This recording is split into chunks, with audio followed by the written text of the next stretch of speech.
All right, now you're going to start in this square here, you know, that's where you're going to begin. And you're going to be doing all three of these things, okay?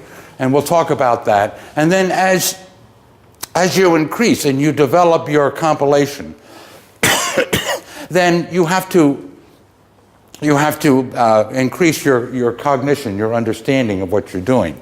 And you have to increase the way in which you're communicating this. So you have to create a rationale that you're going to give to your principal, that it's going to allow you to teach what you're going to teach, okay? And then as you move out, as you increase, you have increasing number of trials. You will have a pilot, maybe somebody else. This is where the critical part comes. Somebody else is going to teach this, okay? So that's a whole nother set of requirements, you know, that you're going to have to address.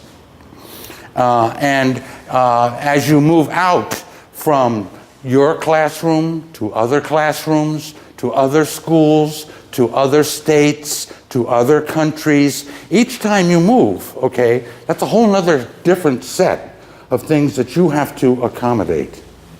Okay, so here's your assimilation, that's the cognition, okay, and here is your accommodation, and these are the materials that are going to enable you to do that.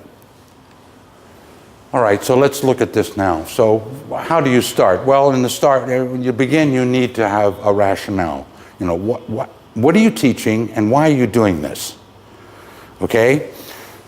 Then you come up with a course description and you say, this is what I'm going to be teaching here, and these are the people that this is designed for. Okay? These are the people I have in mind.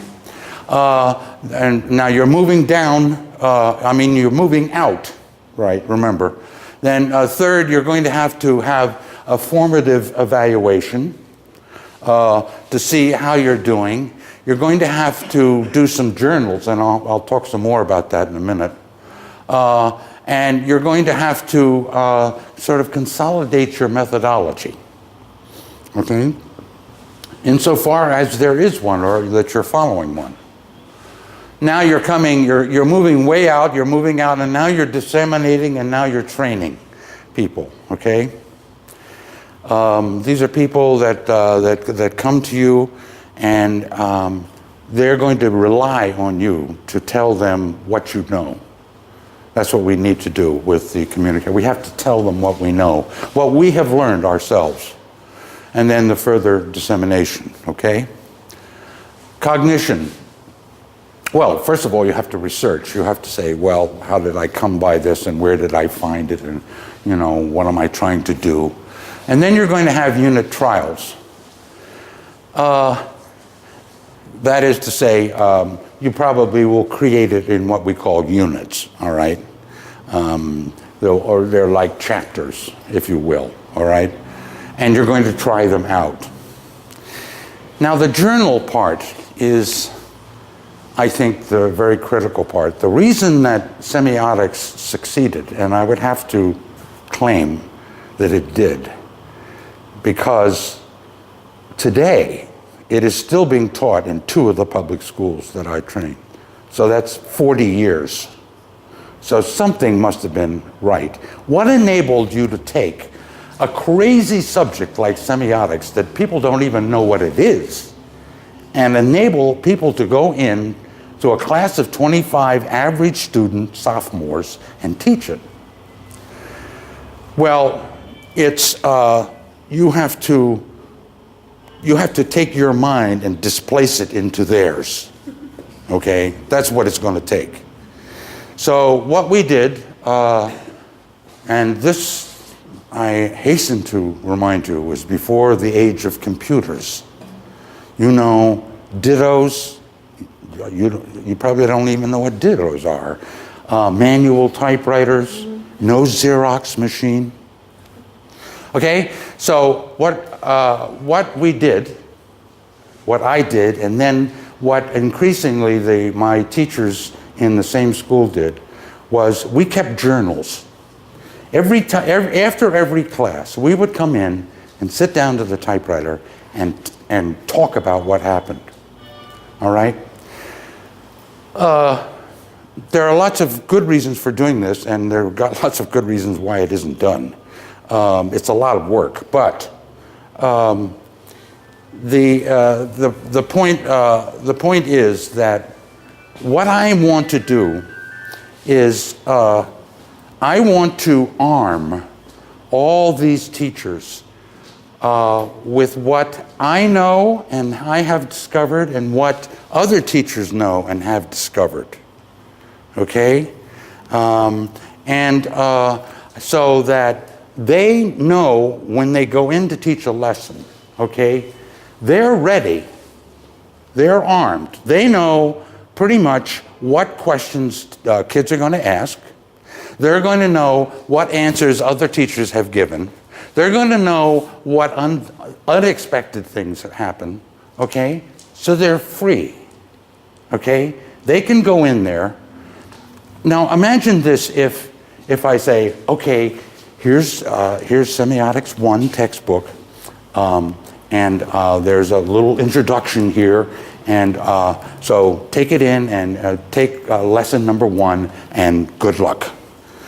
Imagine, you know, that this is what happens with curriculum all the time, you know, and I have to say that as far as compilation is concerned, we'll go to that next. What happened to? It was the first lecture. Yeah, as far as compilation is concerned, this step here, this proto-text, okay, that's the initial text, and then the publication. I had been teaching when I got that grant. I had been teaching semiotics for 10 years. And I had trained 2 other teachers in my department to teach this, okay? And I thought I knew everything, okay? Okay, now sit down and try to write that. And that's when you suddenly discover that you don't know what you're doing. I mean, it's a whole different problem. But it's very critical that, you know, so I encourage every teacher to have to write a text, because that's when you really learn. It forces you to learn, okay, what you just, otherwise you go in and you kind of wing it, you know. When you write a textbook, there's no winging, you know, it's right down there on paper. Okay, so now we've got the 3. So now let's go back to the general thing of curriculum is an instrument. That students do not learn curriculum. They learn what teachers do with curriculum. You do not teach curriculum. Okay, we don't teach the curriculum. Okay? What they're learning is what I'm doing. Okay? And the curriculum is in my head. Okay? When I go in there. So, we have to sort of keep the center where curriculum resides, you know, straight in the teacher's head, you know. Second, curriculum enables us to teach beyond what any single teacher can know. You know, single teachers are not enough. That's only one teacher, you know. I mean, you may be an oddball. Probably are. I am. So, you know, what makes you think that, you know, somebody else is going to be able to do what you do? So we have to assume that one teacher is not enough. Curriculum is an instrument of instruction rather than an object of learning. The reason we have a curriculum is so that we can teach, okay?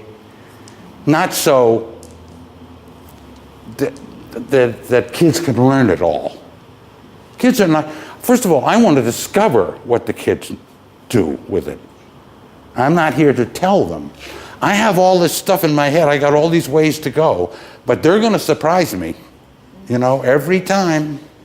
And I need to record that, all right? Curriculum strives to make explicit what would otherwise remain singular and implicit.